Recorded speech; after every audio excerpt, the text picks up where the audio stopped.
బంధువు అని చెప్పాడు కానీ ఏదో సమస్య ఉందనిపిస్తుంది. అతన్ని తీసుకువెళ్లకుండా ఉండాల్సిందే. ఎందుకో నేను తప్పు చేశానేమో అనిపిస్తుంది. అరే ఆహా, వచ్చిన వెంటనే పడుకుని పోయావా?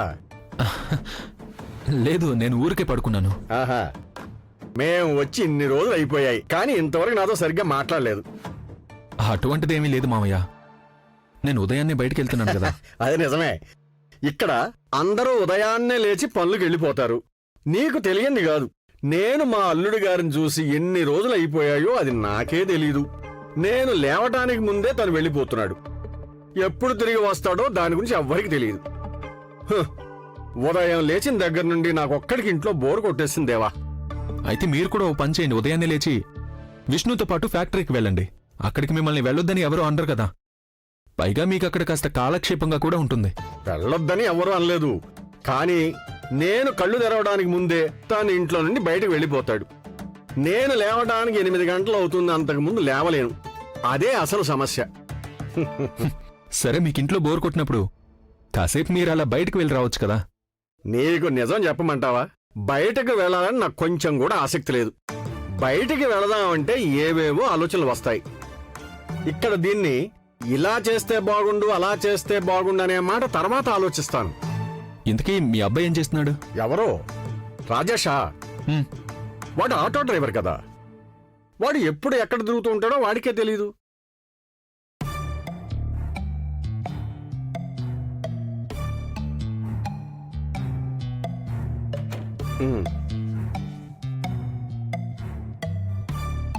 నేనిప్పుడు వచ్చింది వేరే ఓ ముఖ్యమైన పని మీద.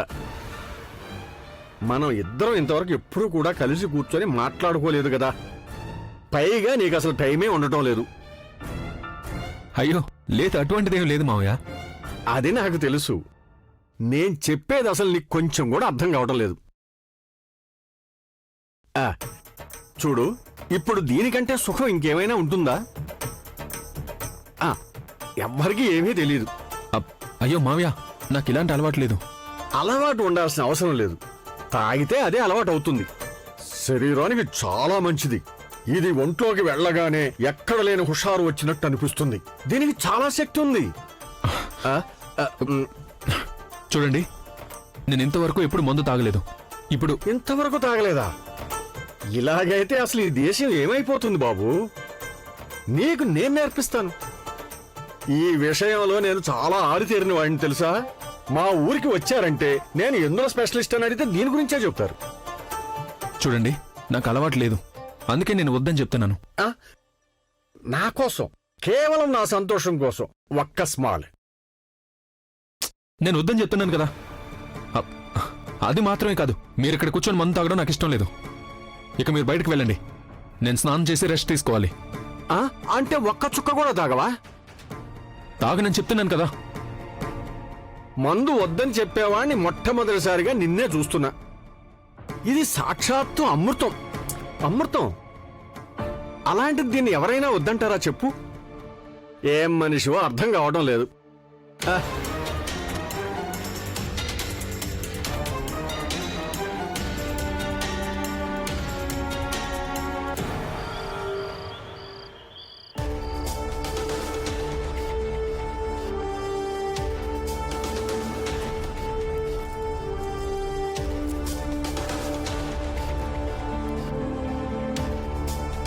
మీరే వాడిని ఎలాగైనా లేపి ఇక్కడ నుంచి ఎప్పుడు వెళ్తాడని అడగండి. అసలే వాడు రాక్షసుడు. ఇప్పుడు నిద్ర లేపి మాట్లాడనంటే వాడు అనవసరంగా గొడవ చేస్తాడు. వీడిక్కడ ఇలాగే తిష్ట వేసి కూర్చుంటే మనం ఇక్కడ ఏ ధైర్యంతో ఉంటాం చెప్పండి. అందుకే చెప్తున్నాను, మీరు వెళ్ళి తనని లేపి అడగండి.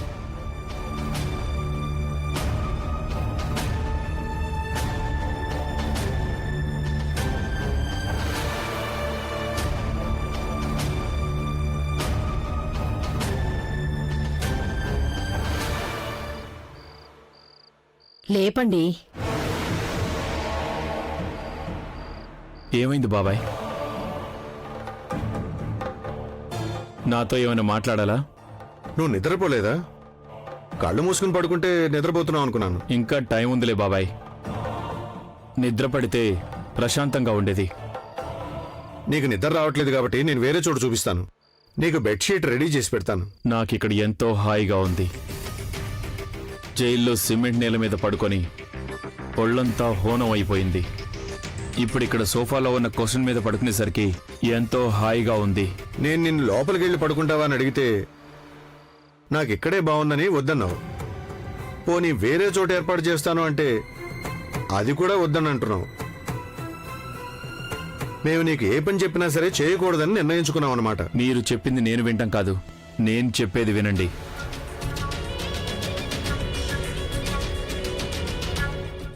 నేనిప్పుడు ఎక్కడైనా పడుకోవచ్చు కదా బాబాయ్. మనకి ఎక్కడ పడుకుంటే ప్రశాంతంగా అనిపిస్తుందో అక్కడే పడుకోవాలి. అప్పుడే అది సరిగ్గా ఉంటుంది. ఏమంటారు? చూడు బాబు, ఎక్కడ పడితే అక్కడ పడుకోవడానికి ఇప్పుడు నువ్వు సత్రంలో లేవు కదా. నువ్వు కూడా మా కొడుకుతో సమానమే. నువ్వు బాగా ఉంటే చూడాలనేదే మా కోరిక. ఎలా పడితే అలా బ్రతకాలని నాకు కూడా లేదు బాబాయ్. అందరితో బావుండాలి, అందరూ నాతో ప్రేమగా ఉండాలనే నేను కోరుకుంటున్నాను. అందరూ మనతో ప్రేమగా ఉండాలని ఎవరైనా అనుకుంటారు కదా, అప్పుడే జీవితం అందంగా ఉంటుంది. అది గనక లేకపోతే మనసులో బాధ ఉంటుంది. నిన్ను ప్రేమించేవాళ్ళు లేరని ఎవరు చెప్పారు? మాకు నీ మీద ఎంత ఇష్టం ప్రేమ ఉందనేది నువ్వు తెలుసుకోలేకపోయావు.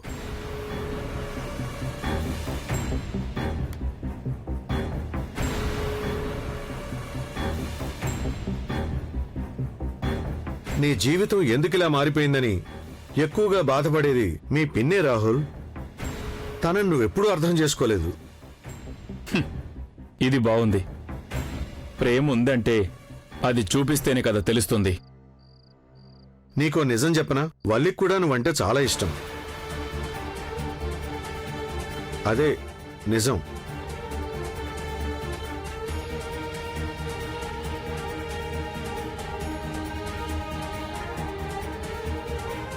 నిజమేనా పిన్ని? నిజమేరా. నువ్వు దానికి తమ్ముడివి కదా రాహుల్. చిన్నప్పుడు నువ్వు ఏడిస్తే ఎత్తుకొని పాటలు పాడింది కూడా తనే కదరా. చెప్పాలంటే తనే కదరా నిన్ను పెంచింది. తనకు నువ్వంటే ఇష్టం లేకుండా ఎలా ఉంటుంది? నువ్వు ఎంత అల్లరి చేసినా తను నిన్నెప్పుడు తిట్టేది కాదు. అది నువ్వు మర్చిపోయావా?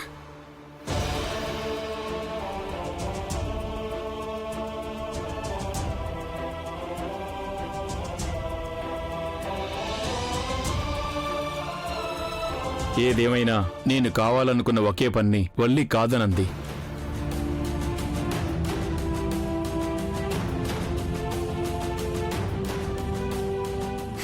నేను ఆ రోజు కేవలం చిన్న తప్పు చేశానంతే. నా మీద అంత ప్రేమున్నప్పుడు నన్నెందుకు ఎదిరించాలి చెప్పండి?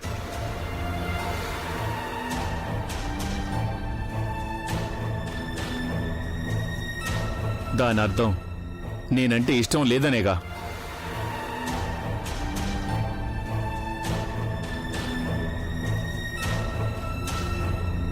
అంటే అర్థం మీరిద్దరు ఇంతసేపు నాకు తన గురించి అబద్ధాలు చెప్పారన్నమాట.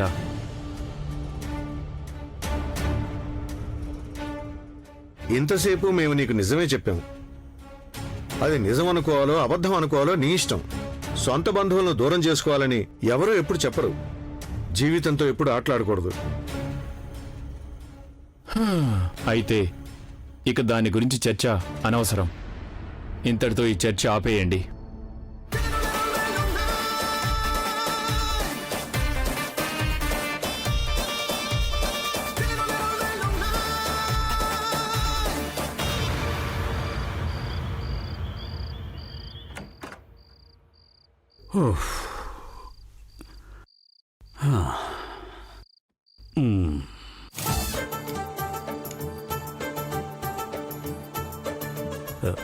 పరమేశ్వర, ఆ, పరమేశ్వర, పరమేశ్వర నిన్నే. ఆ, పరమేశ్వర లే. ఆయమ్మా, ఆయమ్మా లే. పరమేశ్వర ఏమైందయ్యా? లే. నాకేమీ వద్దు. అయ్యయ్యో, ఇతనేంటి ఇక్కడ పడుకున్నాడు? ఏంటి ఆయమ్మా ఇది? ఆ? నన్నేం చేయమంటారు? ఉదయం లేచిన దగ్గర నుంచి తాగేసి ఎక్కడ పడితే అక్కడ పడిపోవడమే. ఇతనికి నేనెన్నిసార్లు చెప్పానో అయినా మాట వినడు. పరమేశ్వర, ఆ, ఆ, ఈయనెందుకు ఇక్కడ వచ్చి పడుకున్నారు? ఏమండి? ఆ, లేవండి, ఆ, లేవండి. మీకే చెప్పేది, మీకే చెప్పేది. లేవండి, లేవండి. లేవమని చెప్తున్నానా ఎవరది? మీకు? ఏమైంది? ఈ ఇంట్లో అందరినీ ఇబ్బంది పెట్టడం ఈయనకు అలవాటైపోయింది. పదండి వెళ్దాం, పదండి, రండి. నేను కాసేపు పడుకోవాలి కౌసల్య. ముందు మీరు పదండి. నా కడుపులో తిప్పుతుంది. ఓహో, వెళ్దాం పదండి.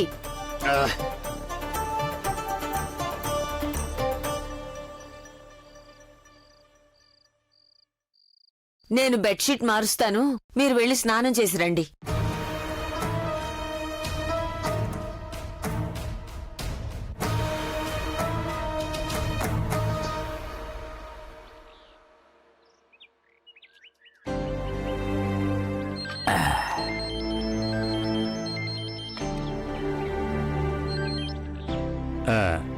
సెక్రటరీయా? ఫంక్షన్ ఎన్ని గంటలకి? ఓ అదా సంగతి. చాలా సంతోషం. తప్పకుండా టైంకి వచ్చేస్తాను.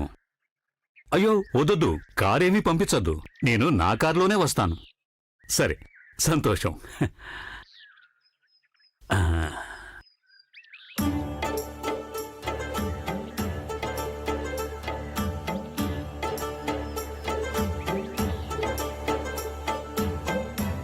ఆహా, మీరు అప్పుడే లేచేశారా? నేను మిమ్మల్ని చూడనే లేదు.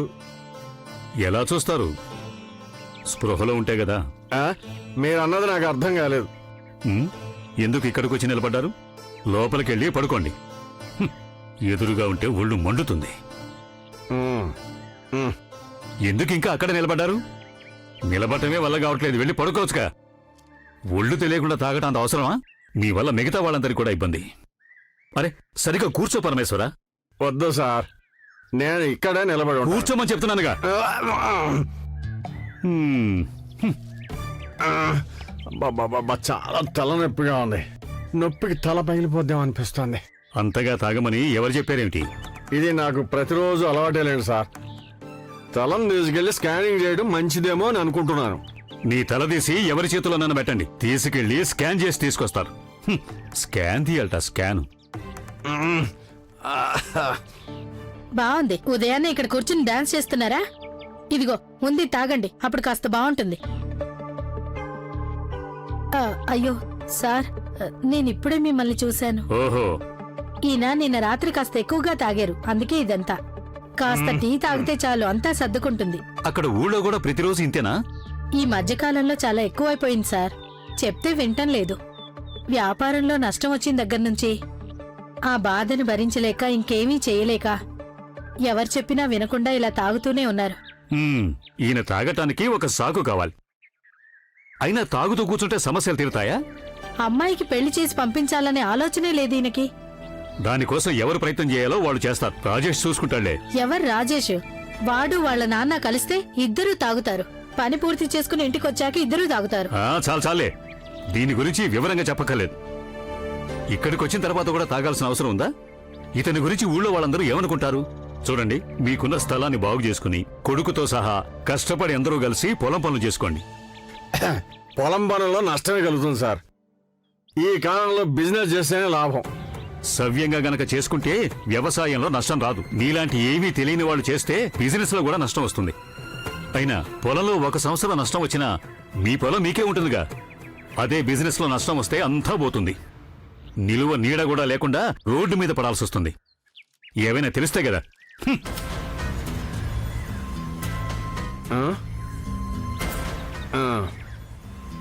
మీరిక కాస్త జాగ్రత్తగా ఉండాలి. చూడండి, వీరభద్ర సార్ ముందు దిగజారిపోయాము అంటే మన కష్టం అంతా వృధా అవుతుంది. జాగ్రత్త.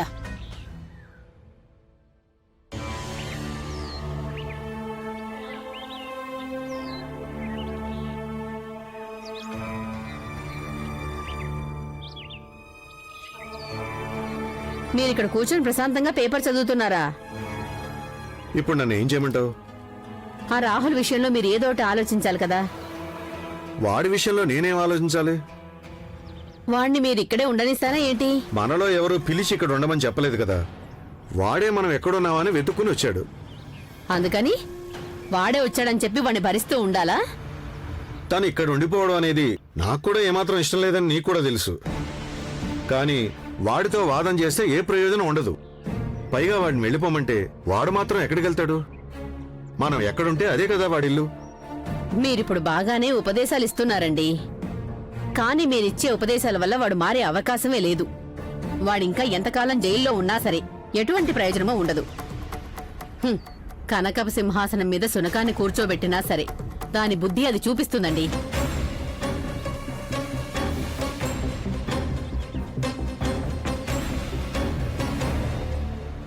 పాపం మన అమ్మాయిని చూస్తున్నారు కదా, భయపడి వస్తోంది.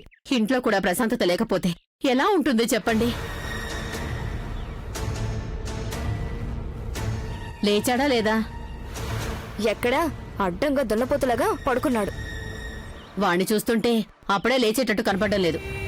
నిన్న రాత్రంతా కూడా ఎప్పుడు ఏం చేస్తాడోనని నాకసలు నిద్రే పట్టలేదు తెలుసా. మీరు మాత్రం అన్నీ వదిలేసి గురక పెట్టి మరీ నిద్రపోయారు. ఒక్కసారి కూడా కళ్ళు తెరిచి నా పరిస్థితి ఏంటని గమనించలేదు. నేను కూడా సరిగ్గా నిద్రపోలేదమ్మా. ఇటువంటి మనిషి ఒకడు ఇంట్లో ఉన్నాడంటే నిద్రలా పడుతుంది. మీరసలు వాడి గురించి కొంచెమైనా ఆలోచిస్తున్నారా లేదా? వాడిప్పుడేం చేస్తాడు, ఏం ఆలోచించాడు, ఎక్కడికి వెళతాడు, ఇంకెక్కడికైనా వెళ్లే పనుందా, అటువంటి విషయాలు మీరేమీ మాట్లాడరా? వాడిలో ఇంతవరకు ఎటువంటి మార్పు రాలేదు. ముందులాగా అదే స్వభావంతో ఉన్నాడు. వాడు నిజంగా మంచివాళ్లాగా మారిపోయి ఉండుంటే వాడి జీవితం బాగుంటుంది, మనకి ప్రశాంతంగా ఉంటుంది. కానీ మీరు గమనించారు కదా, కాసేపు మామూలుగా మాట్లాడినా వాడి నిజస్వరూపం బయటపడింది. ఇంటి నుండి గెంటేయడానికి వాడు బయటవాడు కాదు కదా వల్లి. 21వ సంవత్సరం వరకు మనమే కదా వాడిని పెంచాం. వాడు ఉండడానికి వేరే ఎక్కడా చోటు లేనప్పుడు నువ్వు వెళ్ళిపో అని నేను వాడితో ఎలా చెప్పాలి? మనం ఇప్పుడు మిగతా వాటి గురించి ఆలోచించాలి. జైలుకి వెళ్ళొచ్చిన వాడు మనతో పాటు మన ఇంట్లో ఉన్నాడని తెలిస్తే అందరూ మన గురించి ఏమనుకుంటారు? ఈ ఒక్క కారణంగానే కదా ఆ పాండురంగారావు గారు మనల్ని ఎక్కడికి పంపించారు. అది మాత్రమే కాదు, రేపు మన అమ్మాయికి మంచి సంబంధం వస్తే వాణ్ణి చూసి దీన్ని ఎవరైనా చేసుకుంటారా? 21 సంవత్సరాలు పెంచి పెద్ద చేశామనే దాని గురించి తనకి ఎటువంటి ఆలోచన లేదు. మన అమ్మాయి గురించి ఆలోచించండి. మనతో ఉన్న సంబంధం గురించి తను మర్చిపోయాడు. దానివల్ల మనకి సమస్యలు వస్తాయి. కావలసినప్పుడు ఉండమనడానికి, వద్దన్నప్పుడు వెళ్ళిపోమ్మనడానికి వాడు మన ఇంట్లో అద్దెకుండట్లేదు కదా. మనం వేసే ప్రతి అడుగు ఆలోచించి జాగ్రత్తగా వేయాలి. రేపు ఏదైనా సమస్య వచ్చిందంటే మనల్ని అందరూ వేలెత్తి చూపిస్తారు. కొన్ని రోజులుండి వాడే వెళ్ళిపోతాడు. తర్వాత 1-2 సంవత్సరాల వరకు తిరిగి రాడు. Good morning. నా గురించే మాట్లాడుకుంటున్నారా? మాట్లాడుకోవడానికి చాలా విషయాలుంటాయి కదా. ప్రస్తుతానికి నేనేగా హాట్ టాపిక్. సరే, నేను వెళ్ళిపోతాను. నాకు తెలిసిన వాళ్ళు ఉన్నారంటే వాళ్ళు మీ ముగ్గురే. నాకు ఇల్లుందంటే అది ఇదే. అందుకే నేను ఇక్కడికి వచ్చాను. నేనెవరికీ భారంగా ఉండలేను. నువ్వు భారం అని మేము అసలు అనుకోవడం లేదు. ఆ విధంగా ఇక్కడ ఎవరూ ఆలోచించట్లేదు కూడా.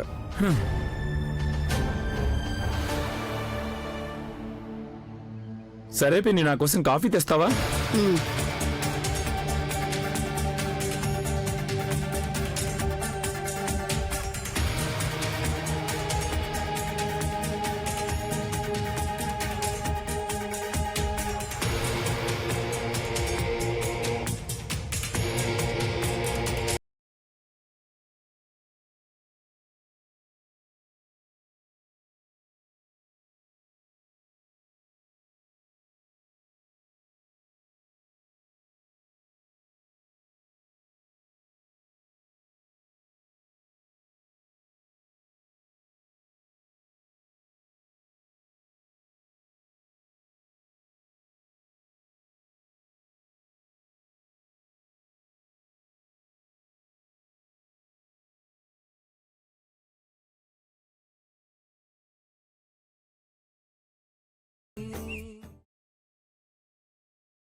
నేను నిన్ననగా ఇంటికొచ్చాను.